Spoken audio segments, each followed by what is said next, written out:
جس کی یاد میں شاہ جہاں نے اتنا پیسہ برباد کر کے تاج محل بنا دیا، یہ کوئی کارنامہ نہیں ہے، کیونکہ ایمان رکھتے ہیں، محمد الرسول اللہ پر محبت کرتے ہیں۔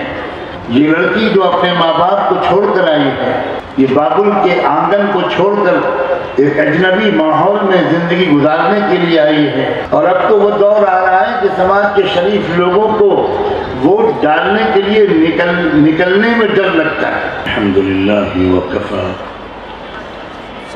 والسلام علی عبادہ الذین اصطفی، اما بعد۔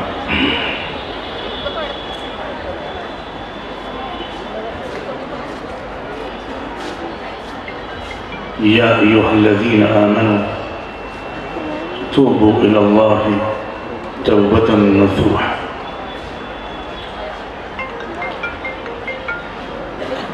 سبحان ربک رب العزة عما یصفون وسلام علی المرسلین والحمد للہ رب العالمین۔ اللہم صل علی سیدنا محمد وعلى آل سيدنا محمد وبارك وسلم۔ اللهم صل على سيدنا محمد وعلى آل سيدنا محمد وبارك وسلم۔ اللهم صل على سيدنا محمد وعلى آل سيدنا محمد وبارك وسلم۔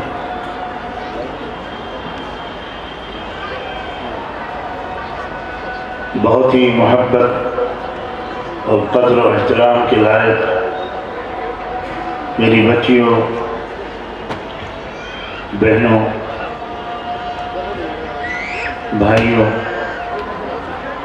اس اجلاس کو منعقد کرنے والے ہمارے ساتھیوں اور شہر کے جو عمائدین، مجھے بتایا گیا کہ وہ بھی یہاں موجود ہیں مسجد کے اندر، اور وہ وہاں سے بیٹھ کر یہاں کسی جانے والی گفتگو کو سن رہے ہیں۔ آپ سب بہت تحسین اور قدر کے لائق ہیں، خاص طور پر میری بچیاں اور بہنیں جو اتنی بڑی تعداد میں شوق و ذوق کے ساتھ یہاں جمع ہیں، اور بڑی تعداد تو مجھے یہ بتایا گیا کئی گھنٹے پہلے ہی سے یہاں موجود ہیں۔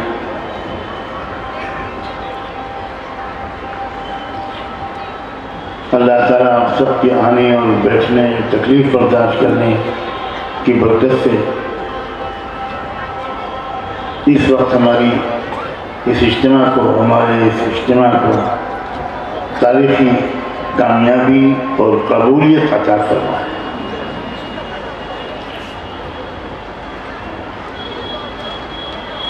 ہم یہاں کیوں جمع ہیں؟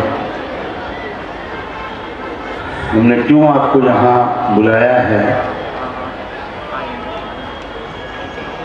ایک لفظ میں اگر میں کہنا چاہوں تو یہ کافی ہوگا کہ ہم تبدیلی چاہتے ہیں، ہم پریورتن چاہتے ہیں۔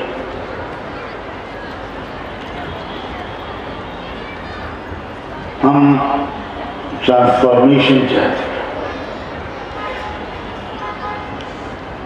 بہت سے لوگ ہیں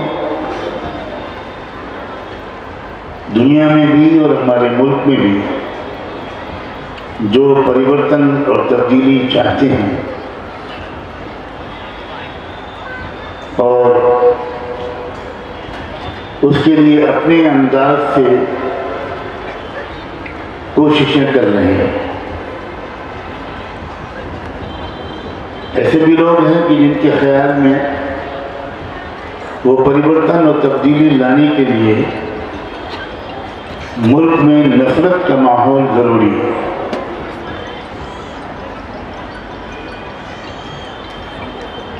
اور ایسے ایسے بھی لوگ ہیں جو یہ سمجھتے ہیں کہ جو تبدیلی وہ لانا چاہتے ہیں، جو پریورتن وہ لانا چاہتے ہیں، اس کے لیے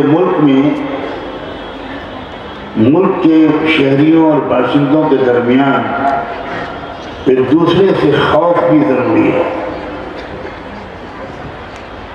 ایک سماج دوسرے سماج سے نفرت کرے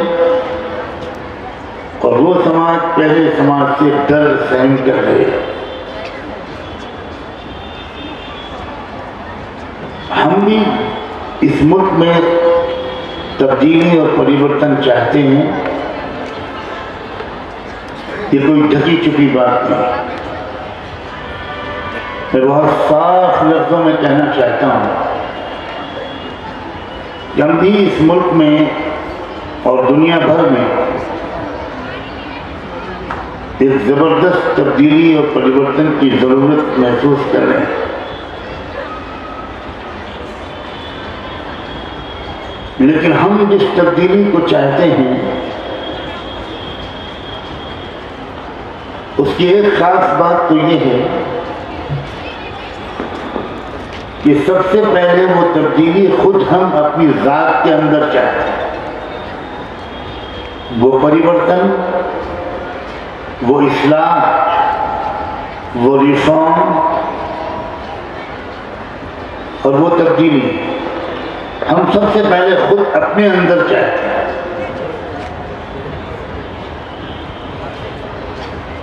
دوسری بات بہت اہم غور سے سننے اور نوٹ کرنے اور یاد رکھنے کی یہ ہے کہ ہم جو تبدیلی چاہتے ہیں وہ تبدیلی یہ ہے کہ پورے ملک میں اور آگے چل کر پوری دنیا میں تمام انسانوں کے درمیان محبت کا رشتہ، خدمت کا، خیرخواہی کا اور احترام کا رشتہ، بھروسے کا، اعتماد کا اور خیرخواہی کا رشتہ۔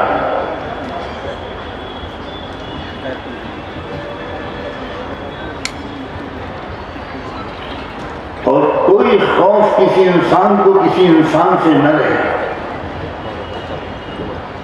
جب انسان پریشانی میں پھنسا ہوا انسان، اکیلے کسی راستے سے گزرنے والا انسان، کوئی جوان لڑکی رات کے اندھیرے میں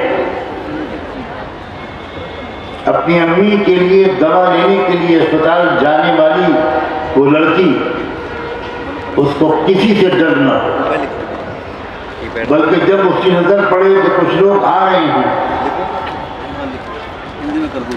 کچھ لوگ جمع ہیں، کچھ لوگ اکٹھا ہیں، تو اس کو اور زیادہ اطمینان ہو جائے کہ میں اکیلی نہیں ہوں، میرے انکل لوگ آ رہے ہیں، میرے بھائی لوگ آ رہے ہیں، اچھے شریف انسان آ رہے ہیں۔ وہ ماحول جس میں انسان انسان سے نفرت کرے، انسان انسان سے خوف کھائے، اس ماحول کو ہم پوری جان لگا کر، اللہ کا دیا ہوا مال لگا کر، اپنا وقت اور اپنی صلاحیتیں استعمال کر کے اور دعائیں مانگ کر ہم اس ماحول کو بدلنا چاہتے ہیں۔ میں یہ بات شروع میں بہت صاف لفظوں میں ایک تو اس لیے کہہ رہا ہوں کہ سب کی سمجھ میں بات بنیادی طور پر آ جائے کہ آج کے اس اجتماع کا میسج کیا ہے، کیا بنیادی تھیم ہے، کس چیز کے ارد گرد آج کے یہ پروگرام گھوم رہا ہے، اور یہ زمانہ چونکہ میں جانتا ہوں شک شبے کا زمانہ ہے، ایسے بھی لوگ ہر جگہ موجود ہوتے ہیں جو نظر رکھنے کے لیے اور رپورٹنگ کے لیے بھیجے جاتے ہیں، اور واقعی مجھے اس بات کا پورا احساس ہے اور ہمیشہ رہتا ہے کہ ہمارے وہ بھائی، وہ بہنیں، وہ بیٹیاں جو کسی بھی میٹنگ میں، جلسے میں نظر رکھنے اور رپورٹنگ کے لیے بھیجے جاتے ہیں، وہ بہت بڑی خدمت انجام دے رہے ہیں، وہ بہت بڑی خدمت انجام دیتے ہیں، بہت ہی اہم کام، بہت امپورٹنٹ کام ہے جو ڈسٹرکٹ ایڈمنسٹریشن کی طرف سے، پولیس ڈپارٹمنٹ کی طرف سے، سرکار کے مختلف وبھاگوں کی طرف سے ہمارے ان بھائیوں اور بہنوں کے ذمے کیا جاتا ہے۔ آپ اگر کسی فیملی کے ہیڈ ہیں تو یہ آپ کی ذمہ داری ہے کہ آپ نظر رکھیں کہ آپ کی فیملی میں کیا چل رہا ہے۔ اسی طرح سرکار کی، ڈسٹرکٹ ایڈمنسٹریشن کی، ضلع انتظامیہ کی، پولیس کی اور اس طرح کے دوسرے وبھاگوں کی یقیناً یہ ایک ذمہ داری ہے، اور ان کی تنخواہیں ہمارے اور آپ کے ٹیکسوں سے ہی ادا کی جاتی ہیں۔ یہ ان کی ذمہ داری ہے کہ وہ ہر سبھا پر، میٹنگ پر نظر رکھیں، خاص طور پر جب یہ بات ایک نئی ان کو لگے کہ اتنی بڑی تعداد میں مسلم عورتیں کہیں پر جمع ہو رہی ہیں اور جمع ہیں، تو نیچرلی اور زیادہ فکر مندی بڑھ جاتی ہے، اور ایسے ڈپارٹمنٹس کے آفیسرز کو اور ان میں کام کرنے والے بھائیوں اور بہنوں کو اپنی ذمہ داری کا احساس بھی بڑھ جاتا ہے۔ ماحول میں اگر نفرت، خوف اور شکوک و شبہات کا غلبہ ہو تو سیکورٹی کے ذمہ داروں کو بھی اور زیادہ اپنی ذمہ داری کا احساس بڑھ جاتا ہے۔ میں اسی لیے ان کے کام کو آسان کرنے کے لیے شروع ہی میں بالکل صاف لفظوں میں یہ کہہ رہا ہوں اور تیسری بار دوہرا رہا ہوں کہ ہم پریورتن چاہتے ہیں، ہم تبدیلی چاہتے ہیں، اور وہ تبدیلی جو سب سے پہلے ہمارے اندر آئے، ہمارے اندر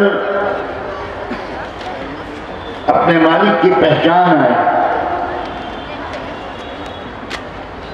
ہم کو زندگی گزارنے کا شریفانہ طریقہ معلوم ہو، ہم سیکھیں اس طریقے کو، اس طریقے کے سیکھنے کو علم کہتے ہیں۔ ہمارے اندر علم آئے، ہمارے اندر اچھے اخلاق آئیں، شرم و حیا، پردہ اور حجاب، اپنی عزت کی حفاظت، دوسروں کے حقوق کا احساس اور اپنی ذمہ داریوں کا احساس۔ آج کل چلن زمانے میں کچھ اور ہے، عام طور پر لوگوں کو ان کے اپنے رائٹس کا احساس ہے، اپنی ڈیوٹیز کا احساس بہت کم ہے۔ ہم جو تبدیلی چاہتے ہیں وہ تبدیلی یہ ہے کہ ہم میں سے ہر ایک کو اپنے حقوق اور رائٹس سے زیادہ دوسروں کے رائٹس کا احساس ہو۔ اور دوسروں کی ڈیوٹیز سے زیادہ اپنی ڈیوٹیز کا احساس ہو. ایک شوہر کو اپنے حق سے زیادہ اپنی شریک زندگی، اپنی وائف اور اپنی لائف پارٹنر کے حقوق کا احساس ہو. یہ لڑکی جو اپنے ماں باپ کو چھوڑ کر آئی ہے، یہ بابل کے آنگن کو چھوڑ کر ایک اجنبی ماحول میں زندگی گزارنے کے لیے آئی ہے، اس کے نازک احساسات کا احساس ہو، اس کے حقوق کا احساس ہو، اس کی خواہشات کا احساس ہو.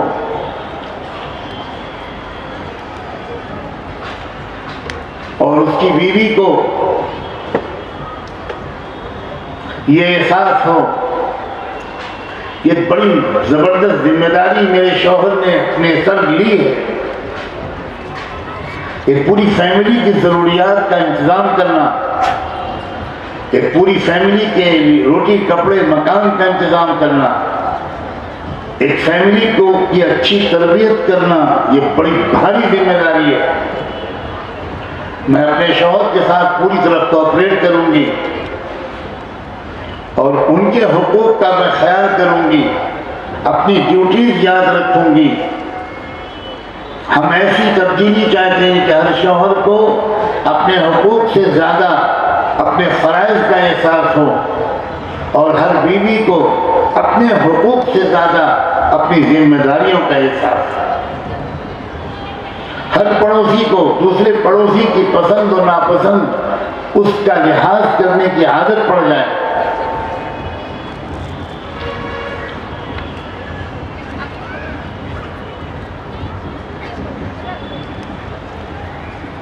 ہم تبدیلی چاہتے ہیں اس ملک میں، ایک ایک گلی میں، ایک ایک سڑک پر، ایک ایک ڈپارٹمنٹ میں، ایک ایک آفس میں، ایک ایک اسکول کالج میں، ایک ایک گھر میں، ایک ایک جھوپڑی میں، ایک ایک کھیت میں، ایک ایک کھلیان میں. فقیر کی جھوپڑی سے لے کر وزیر اعظم کے بنگلے تک ہم سب طرف تبدیلی چاہتے ہیں. ہم مسجد میں بھی تبدیلی چاہتے ہیں، ہم مندر میں بھی تبدیلی چاہتے ہیں، ہم چرچ میں بھی تبدیلی چاہتے ہیں، ہم گرودوارے میں بھی تبدیلی چاہتے ہیں، ہم کھیل کے میدان میں بھی تبدیلی چاہتے ہیں، ہم مدرسے کے اندر بھی تبدیلی چاہتے ہیں، ہم لیجسلیچر ہاؤسز، پارلیمنٹ اور اسمبلیز ان کے اندر بھی تبدیلی چاہتے ہیں، ہم الیکشن کے نظام میں بھی تبدیلی چاہتے ہیں. یہ الیکشن کے نظام، یہ جتنا بڑا گنڈا اتنا ہی بڑا نیتا، یقینی طور پر ہم اس میں تبدیلی چاہتے ہیں. ہم یہ نظام ہماری سمجھ میں بالکل نہیں آتا کہ سماج کے شریف لوگ الیکشن میں کھڑے ہونے کی ہمت ہی نہیں کر سکتے. اور اب تو وہ دور آ رہا ہے کہ سماج کے شریف لوگوں کو ووٹ ڈالنے کے لیے نکلنے میں ڈر لگتا ہے. ہم اس ماحول کو بھی بدلنا چاہتے ہیں. مگر سب سے پہلے میری عزیز دیکھ لو کہ تبدیلی کا کام اپنے اندر سے شروع ہوگا. ہم میں سے ہر ایک، وہ مرد ہو، عالم ہو، امام ہو، حافظ ہو، قاری ہو، حافظہ ہو، عالمہ ہو، وہ سائنٹسٹ ہو، وہ میڈیکل پروفیشنل ہو، وہ امیر ہو یا غریب ہو، وہ پڑھا لکھا یا ان پڑھ ہو، ہر ایک کے اندر تبدیلی آنی چاہیے. یہاں سے شروعات ہونی چاہیے. اخلاق ہمارے بہتر ہوں. ہم میں سے ہر ایک اس کے لیے نئے ارادے کو لے کر آج یہاں سے جائے کہ میں اب بہتر، میں کوشش کروں گی کہ اپنے اندر امپرومنٹ لاؤں، اپنے اندر بہتری لاؤں. ایک زمانہ تھا اور میں نے وہ زمانہ اپنی آنکھوں سے دیکھا ہے. میں بہت پرانے زمانے کی بات نہیں کر رہا ہوں. جب ساس اپنی بہو سے پوچھتی تھی کہ بیٹی میں کوشش تو بہت کر رہی ہوں کہ تمہارے ساتھ اچھے سے اچھا سلوک کروں اور تم کو اپنی بیٹیوں جیسی محبت دوں، مگر بیٹا تم مجھے بتاؤ کہ اس میں کتنی کمی ہے، کیونکہ انسان اپنے چہرے کے دھبے کو خود نہیں دیکھ پاتا، تو میں اور کیا بہتری اپنے اندر لاؤں کہ تم اور خوش ہو جاؤ۔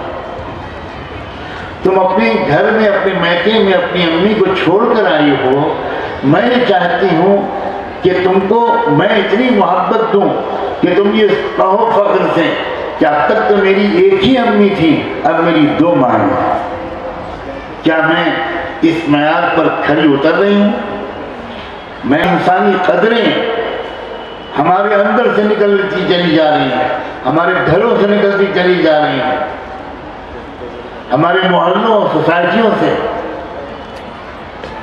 ہمارے شہر سے اور ضلع سے، ہمارے دیش سے نکلتی چلی جا رہی ہیں۔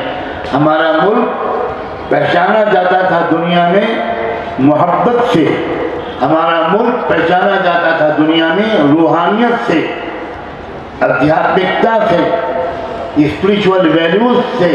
اس ملک کی شہرت تھی، اس ملک کی شہرت ایٹم بم سے نہیں تھی، نیوکلیر طاقت سے نہیں تھی، چاند اور سورج پر کمر ڈالنے سے نہیں تھی، خلا میں اسپیس شٹل کے دوڑانے سے نہیں تھی۔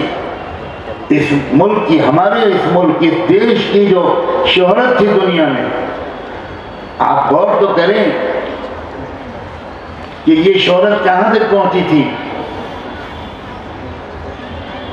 لاکھوں درود و سلام ہوں رحمت دو عالم صلی اللہ علیہ وآلہ وسلم پر، جب انہوں نے ہمارے اس ملک کی طرف اشارہ کرتے ہوئے یہ بات کہی تھی کہ مجھے ہند کی طرف سے روحانیت کی ٹھنڈی ہوا آتی۔ بہت غیر معمولی بات ہے۔ انڈیا کی شہرت، ہمارے محبوب وطن بھارت کی شہرت اخلاقیات سے تھی، سادہ زندگی سے تھی، سخاوت سے تھی، بوڑھوں، ضعیفوں، کمزوروں کی سیوا سے تھی۔ اپنی روحانیت کی ترقی کے لیے، اپنا ہردے پریورتن کے لیے، اپنی روحانی تربیت کے لیے ہزاروں میل سفر کرتے تھے یہاں کے لوگ، پہاڑوں کی چوٹیوں پر جا کر بسیرا کرتے تھے۔ وہ جادو ٹونا ٹوٹکا نہیں سیکھتے تھے، وہ دراصل تھوڑے دن کے لیے دنیا کے عام ماحول سے الگ ہٹ کر اپنے مالک کی یاد میں، تپسیا میں، ریاضت اور مجاہدے میں وہ وقت گزارا کرتے تھے، اور پیار کی، محبت کی شمع لے کر وہ پہاڑوں کی چوٹیوں سے اترا کرتے تھے۔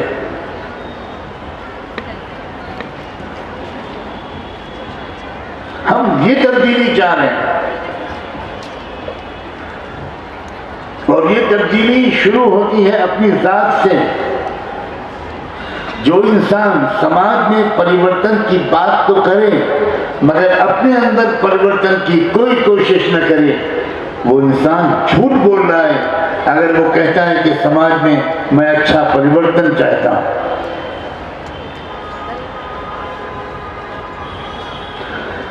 تبدیلی کی سب سے شاندار مثال پوری انسانی تاریخ میں، تبدیلی کا ایک زبردست واقعہ، ٹرانسفارمیشن کا، ریفارم کا، چینج کا ایک زبردست جو تجربہ انسانی دنیا کے سامنے آیا ہے، وہ تبدیلی تھی جو رحمت دو عالم، اللہ کے آخری نبی، تاجدار مدینہ سیدنا محمد الرسول اللہ صلی اللہ علیہ وآلہ وسلم کے ذریعے، قرآن کے ذریعے وہ جو تبدیلی دنیا میں آئی، پوری دنیا یہ ماننے پر مجبور ہے کہ اس سے زیادہ زبردست، کامیاب، کمپریہنسو، ہمگیر اور ٹوٹل قسم کی تبدیلی انسانی تاریخ میں کبھی نہیں آئی۔ صرف مسلمانوں کی بات میں نہیں کر رہا، ہو سکتا ہے کچھ لوگوں کو مسلمانوں کی گواہی پر پورا اعتبار نہ ہو سکتا ہے کچھ لوگ یہ کہیں کہ مسلمان کیونکہ ایمان رکھتے ہیں محمد الرسول اللہ پر، محبت کرتے ہیں، وہ ان کے آقا ہیں، ان کے عقیدے میں وہ خدا کے آخری نبی ہیں، تو مسلمان تو یہ کہیں گے.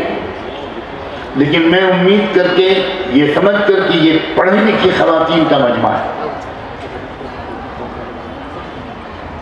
یہ یا تو گرل اسٹوڈنٹس کا مجمع ہے اور یا ایجوکیٹڈ لیڈیز کا مجمع ہے. میں اس بھروسے پر یہ بات کہہ رہا ہوں، پوری دنیا میں جتنے بھی ہسٹورین نان مسلم انسانی تاریخ پر گہری نظر رکھنے والے لوگ، جو ایمیننٹ پرسنالٹیز گزری ہیں انسانی تاریخ میں، عظیم شخصیات، جو موسٹ افیکٹو شخصیات، سب سے زیادہ جن کا اثر پڑا، جنہوں نے اپنے سماج میں ایک زبردست تبدیلی لائے، ایسے لوگ، وہ چاہے امریکن آتھرس ہوں، چاہے برٹش ہوں، چاہے کرسچن ہوں، چاہے جوش ہوں، چاہے ہندو ہوں، چاہے سکھ ہوں، اگر آپ مطالعہ کریں، اور میں گزارش کروں گا کہ کچھ تھوڑا سا مطالعہ لائبریریز میں جا کر کچھ اوتھینٹک کتابوں کا ہماری بچیاں بھی اگر کریں تو ان کے کانفیڈنس میں، ان کے ایمان میں، ان کے کیریکٹر میں ایک زبردست ترقی ہوگی. وہ شخص، وہ مصنف جس نے انسانی تاریخ کے 100 بڑے آدمیوں پر ایک کتاب لکھی، جس نے 58 سال تک عالمی تاریخ کا مطالعہ کیا اور ایمیننٹ شخصیتوں کو پڑھا کہ کون کون ممتاز ترین شخصیتیں، کامیاب ترین شخصیتیں، مؤثر ترین شخصیتیں، موسٹ افیکٹو شخصیتیں، جنہوں نے انسانیت کی کوئی بڑی خدمت انجام دی، وہ کون کون سے 100 شخصیتیں ہیں. 58 سال کے مطالعے کے بعد ایک مصنف نے ایک کتاب لکھی، اور اس کتاب میں پہلا نام محمد الرسول اللہ. اس مصنف نے یہ بات بھی لکھی کہ میں جانتا ہوں کہ میرے کرسچن دوستوں کو میری اس بات پر تعجب ہوگا، ایون کچھ کو آبجیکشن بھی ہوگا، اعتراض بھی ہوگا کہ why did you select Prophet Muhammad? Though you are a Christian، تم ایک کرسچن ہو، لیکن تم نے محمد کو نمبر 1 پر کیوں رکھا؟ جیسس کرائسٹ کو نمبر 1 پر کیوں نہیں رکھا؟ موسیس کو، یعنی موسیٰ علیہ السلام کو نمبر 1 پر کیوں نہیں رکھا؟ تو اس نے لکھا ہے پریفیس میں، فورورڈ میں، اس نے کہا کہ میں جانتا ہوں کہ میرے ہم مذہب لوگوں کو اعتراض ہوگا، لیکن میں اپنے ضمیر کو دھوکہ نہیں دے سکتا.